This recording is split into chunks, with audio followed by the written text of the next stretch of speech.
తులారాశి వాళ్ళకి పరాభవ నామ సంవత్సరంలో నవగ్రహాలలో శనీశ్వరుడి బలం చాలా అద్భుతంగా ఉంది. సంవత్సరం అంతా శని విపరీతంగా యోగిస్తున్నాడు.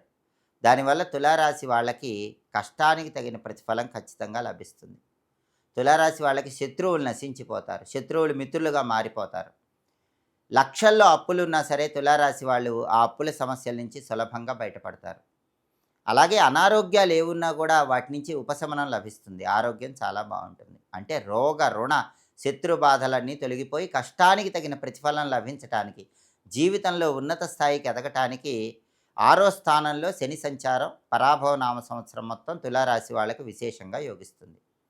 అయితే తులారాశి వాళ్ళకి ఈ పరాభవ నామ సంవత్సరం మొత్తం రాహువు బలం లేదు.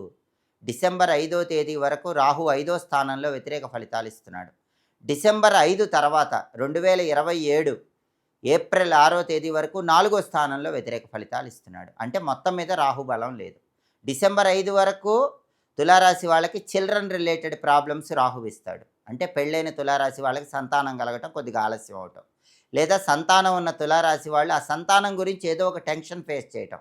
పిల్లల చదువు, ఉద్యోగం, వ్యాపారం, విదేశీయానం దాని గురించి పిల్లల పరంగా ఏదో ఒక టెన్షన్ ఫేస్ చేయటం డిసెంబర్ 5 వరకు ఉంటుంది. డిసెంబర్ 5 తర్వాత 4వ స్థానంలోకి రాహు వెళ్తాడు కాబట్టి ఏవైనా ప్రాపర్టీస్ కొనుక్కోవాలంటే డిలే అవుతూ ఉంటుంది. ప్రాపర్టీస్ అమ్మాలన్నా డిలే అవుతూ ఉంటుంది. ఈ విధంగా డిసెంబర్ 5 వరకు చిల్డ్రన్ రిలేటెడ్ ప్రాబ్లమ్స్. డిసెంబర్ 5 తర్వాత ప్రాపర్టీ రిలేటెడ్ ప్రాబ్లమ్స్ తులారాశి వాళ్ళకి రాహు ఇస్తాడు.